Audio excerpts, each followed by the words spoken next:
Abazali bami Zitho, welcome to Mgosi noMagatsheni. I am uMagatsheni, umgosi wethu wanamhlanje. Abazali bami Zitho, it's about uMakhwela, which is the fifth wife of uMusa Mseleku, the first wife of Musa Mseleku, which is uMacele. Guys, we know that 2025 God has blessed uMusa Mseleku noMakhwela with a baby girl. Kusho ukuthi bangene kahle nje enyakeni, because on the last episode of Uthando Nesithembu season 8 kubhala ukuthi umntwana uvela on the 19th of January 2025. That means this year it was did a birthday for Musa Mseleku, since God has blessed him ngemntwana, and we know how uMusa Mseleku wants many children. So I guess it's a blessing, even though we know that uMusa Mseleku ufuna ingane zabafana, because he believes that, which is true guys, ingane zabafana zokwazi ukukhulisa isibongo. So but wakaMakhwela intombazana guys. So uMakhwela noMacele on the season 8 of Uthando Nesithembu, we've seen that they have a very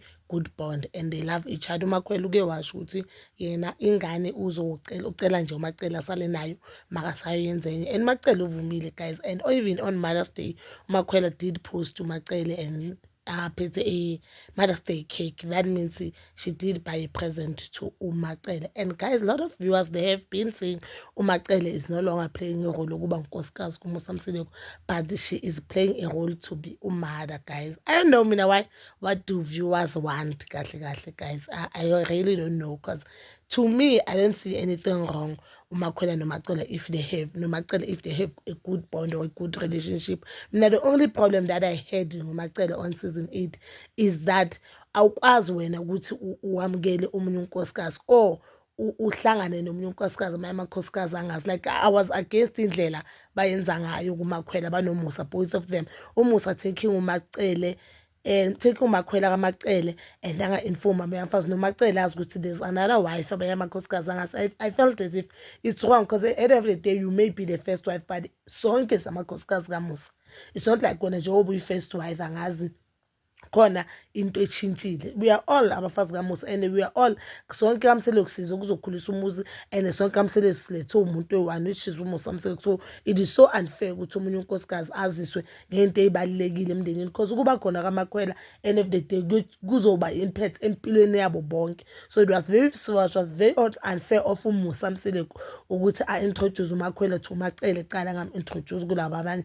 It was very unfair, but uMakhwela ke no Macele, they have a very good bond even now, because uMakhwela up until to date we am post to Macele, and as we see the picture uMakhwela is posted, and there were also allegations that umntana kaMakhwela uhlala noMacele. We know that uMakhwela is working. I don't know where she's working, but judging from pictures or poster on TikTok and Instagram, it seems like she's a corporate girl. So ingane yakhe kuthiwa ihlala noMacele nje. uMacele uye umamkhulu wengane or ungogo wengane. We don't know udlala iphi role empilweni yengane, but kuthiwa ingane ihlala noMacele.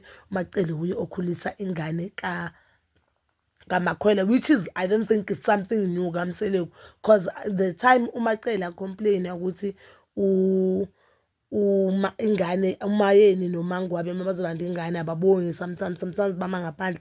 Uthe uMusa makabikela umayeni wathi kwamina ngazikhulisa ingane zakaMacele, angikaze ngamuza udanki. So I think i-system uMusa Mseleku ayisebenzisa, and I think it's a good thing, because even though kaMusa emzini kaMseleku ingekho leyo unity amongst abafazi, but you can see ukuthi ingane ziyathandana, ingane zahloniphana nje, ziyacabana nje njengathi zonke ingane, like zinama differences wabo as wonke ama-siblings. Nama-siblings azalwa umama oyi-one ubaba oyi-one abazwani njalo, kuba khona la baxabana khona, but bakaMusa Mseleku could see ukuthi bayathandana, bazana futhi, which is a very important thing, because at the end of the day bona bakaMseleku.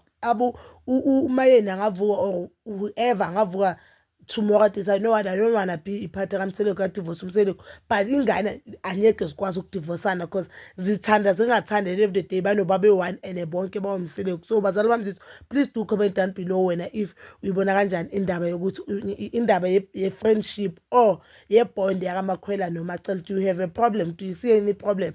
Or now uzifanele nami, you think it's a good thing? And after commenting, please don't forget to like, subscribe, share, and hit that notification button. Nginethanda ukuya nokubuya.